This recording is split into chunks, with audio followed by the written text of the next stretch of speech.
Hello. आज हम cricket की सारी लेटेस्ट न्यूज़ लाए हैं। चलिए पहली न्यूज़ की तरफ चलते हैं।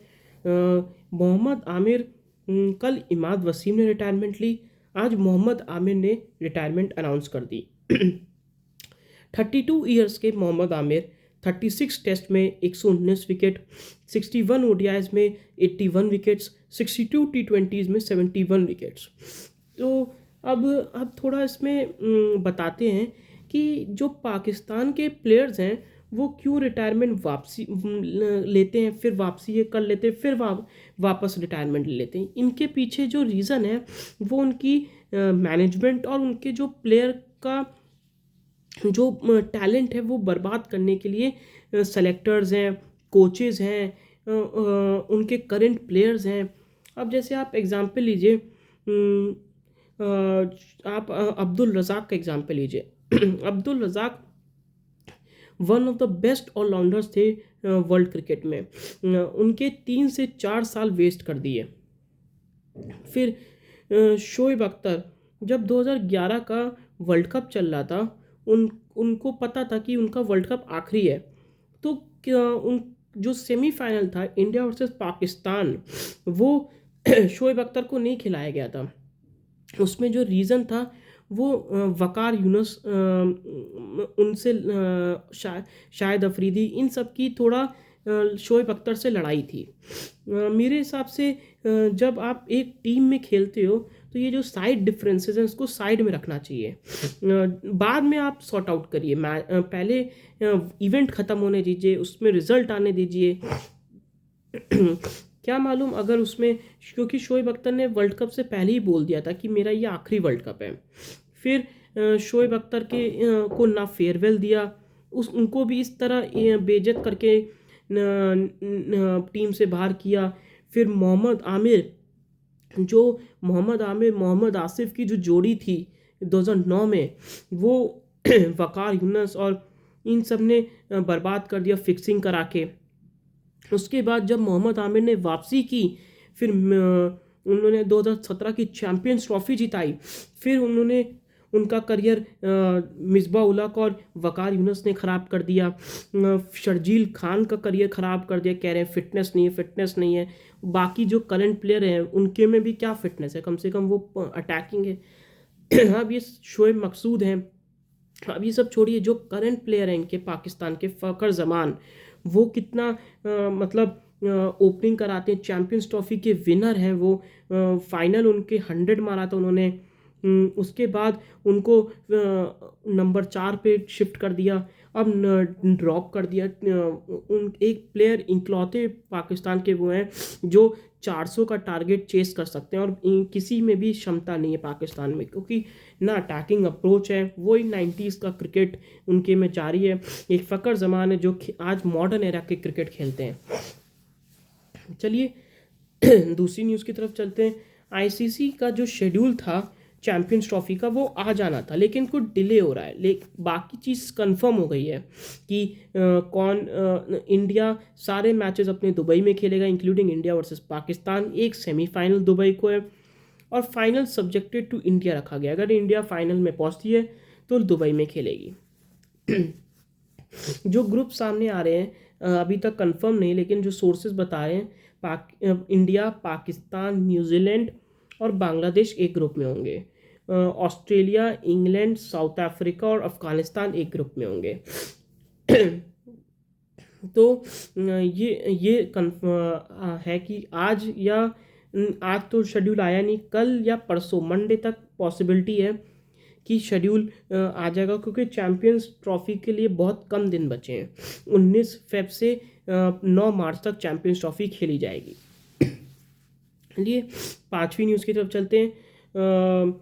न्यूजीलैंड और इंग्लैंड का थर्ड टेस्ट मैच खेला गया, जिसमें न्यूजीलैंड 315 पे 9 है, जिसमें Tom Latham 63, William 42, Williamson 44, Santner 50, Matthew Potts, Gus Atkinson, Brydon Carse ने 2-2 विकेट लिए, बेन स्टोक्स ने 1 विकेट लिया। चलिए छठी न्यूज़ की तरफ चलते हैं।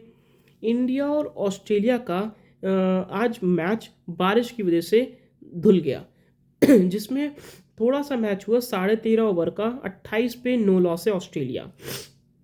अब इसमें ये जो टेस्ट मैच है वो ड्रॉ की तरफ जा रहा है। इसका रीज़न मैं आपको बताता हूँ, क्योंकि वेदर अपडेट्स जिसमें कि कल 20% बारिश है, मंडे को 70% बारिश है, 50% ट्यूसडे को, 60% वेंसडे को। ये रेन फोरकास्ट है बाकी के 4 दिन के। तो ये टेस्ट मैच अगर ड्रॉ होता है तो सोशल मीडिया में चल रहा है कि फ़ायदा इंडिया को होगा कि ऑस्ट्रेलिया को। मेरे हिसाब से जो फ़ायदा है वो ऑस्ट्रेलिया को हो सकता है, क्योंकि फिर इंडिया के जो लास्ट के 2 टेस्ट मैच हैं वो इंडिया को जीतने ही जीतने हैं। अगर ये ड्रॉ हो जाता है, अगर लास्ट के 2 टेस्ट मैच जीतती है इंडिया तो 3-1 से सीरीज़ जीत जाएगी इंडिया, तो किसी पे डिपेंड नहीं करना पड़ेगा। अब अगर मान लीजिए ये मैच ड्रॉ हो गया तो ऑस्ट्रेलिया को फ़ायदा क्या होगा, उनको सिर्फ एक मैच जीतना है ना। तो उनके जो क्वालिफिकेशन के सिनेरियोज हैं वो 90% तक फिक्स हो जाएंगे साउथ अफ्रीका के साथ। अब इसमें क्या है इसमें भी डिपेंड करेगी ऑस्ट्रेलिया भी और इंडिया भी, कि इंडिया जैसे अगर मान लीजिए 3-1 सीरीज जीतती है तो डायरेक्ट क्वालिफाई है फाइनल के लिए, वर्ल्ड टेस्ट चैंपियनशिप फाइनल के लिए, जिसमें साउथ अफ्रीका के साथ खेलेगी। अगर सीरीज 2-2 हो जाती है और ये गाबा का मैच ड्रॉ हो जाता है तो उसमें फिर इंडिया जो डिपेंड करेगी वो ऑस्ट्रेलिया और साउथ अफ्रीका के रिजल्ट पे डिपेंड करेगी। साउथ अफ्रीका का जो पॉसिबिलिटी है वो बहुत कम है, क्योंकि साउथ अफ्रीका अपने होम पर खेल रही है पाकिस्तान के खिलाफ। वो एक टेस्ट मैच तो जीती जाएगी 2 में से, क्या वो 2-0 ही जीत जाएगी। लेकिन जो मेन है वो ऑस्ट्रेलिया है।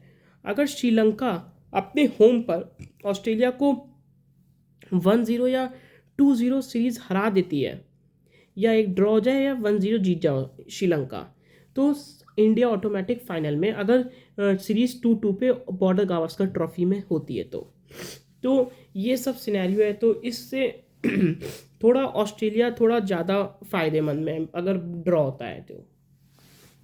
चलिए, जिम्बाब्वे और अफ़गानिस्तान का मैच खेला गया 30-20, जिसमें अफ़गानिस्तान 3 विकेट से मैच जीत गया। जिम्बाब्वे 127 पे ऑल आउट हो गई। माधवे ने 21 मारे, ब्रियान बेनेट ने 31 मारे, राशिद खान ने 4 विकेट लिए, अज़मुतुल्लाह, नवीन और मुजीब ने 2-2 विकेट लिए। फिर अफ़गानिस्तान बैटिंग करने आई। अज़मुतुल्लाह उमरज़ाई ने 34 रन मारे, नबी ने 24 रन मारे, और प्लेयर ऑफ द मैच बने अज़मुतुल्लाह उमरज़ाई, 2 विकेट भी लिए और 34 रन भी मारे लो स्कोरिंग थ्रिल में, और प्लेयर ऑफ द सीरीज़ बने नवीन उल हक। इस तरह अफ़गानिस्तान 3 विकेट से मैच जीत गई।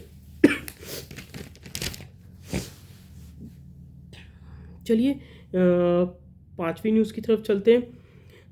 पाकिस्तान और साउथ अफ्रीका का जो कल सेकंड T20 खेला गया उसमें पाकिस्तान जीता हुआ मैच हार गई 206 पे 5 20 ओवर में।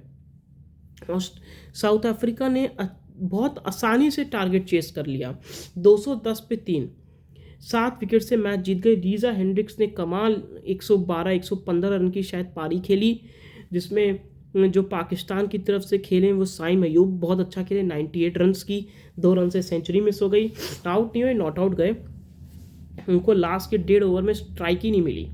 फिर और इरफान खान न्याजी ने आखिरी में 15 बॉल पे 30 रन मारे। तो पाकिस्तान ने टारगेट बहुत अच्छा चेस लगा दिया था, लेकिन रिजवान की पुअर कैप्टेंसी और ना अब जैसे, क्योंकि पुअर कैप्टेंसी इसलिए क्योंकि अबरार अहमद हैं, उनके जो हारिस रऊफ़ हैं, शाहीन अफरीदी हैं, अब्बास अफरीदी, सब ने 10 रन, 15 रन, 16 रन की इकनॉमी से खाया है रन। अबरार एक प्लेयर हैं जो उन्होंने अच्छी बॉलिंग कराई, जिसमें साउथ अफ्रीका फंस रही थी। तो जब देख रहे हो साउथ अफ्रीका स्पिन में फंस रही है तो आप साइम अयूब से बॉलिंग करा सकते हो, वो भी उनके स्पिनर हैं। ये पार्ट टाइम है, मतलब रिजवान उनको यूज़ करते हैं। अब आपको उस पर कोई स्पिनर लगाना चाहिए, मैच को स्लो करो। जब देख रहे हो फास्ट बॉलर पे वो फंस ही नहीं रहे, मार रहे हैं, टैकिंग कर रहे हैं, तो आपको थोड़ा डिसीजंस लेने पड़ते हैं, प्लान बी प्लान सी की तरफ जाना पड़ता है। अब इनके जो बाबर आजम की कैप्टेंसी में थी, वही अब रिजवान थोड़ा बहुत कंटिन्यू करने लगे हैं। वो ऑस्ट्रेलिया सीरीज़ में बहुत अच्छी कैप्टेंसी की है, लेकिन साउथ अफ्रीका में फिर उनका वही बाबर आजम का ट्रेंड शुरू कर दिया। बाबर आजम का भी यही था, प्लान ए के साथ आते थे, फेल हुआ, प्लान ए के साथ ही स्टिक रहते थे, प्लान बी प्लान सी लाइए आप। वही रिजवान अब कंटिन्यू कर रहे हैं। चलिए, player of the match Lisa Hendricks बने थे। चलिए लास्ट न्यूज़ की तरफ चलते हैं। पाकिस्तान और आपके साउथ अफ्रीका का थर्ड T20 आज खेला जाएगा। अभी बारिश की वजह से रुका हुआ है, टॉस भी नहीं हुआ, लेकिन एक चेंजेस आ रहे हैं। उस्मान खान की जगह आपके सलमान अली आगा वापसी करें T20 साइड में। चलिए, अगर आपको मेरा न्यूज़ सेगमेंट पसंद आए तो लाइक करें, शेयर करें, सब्सक्राइब करें।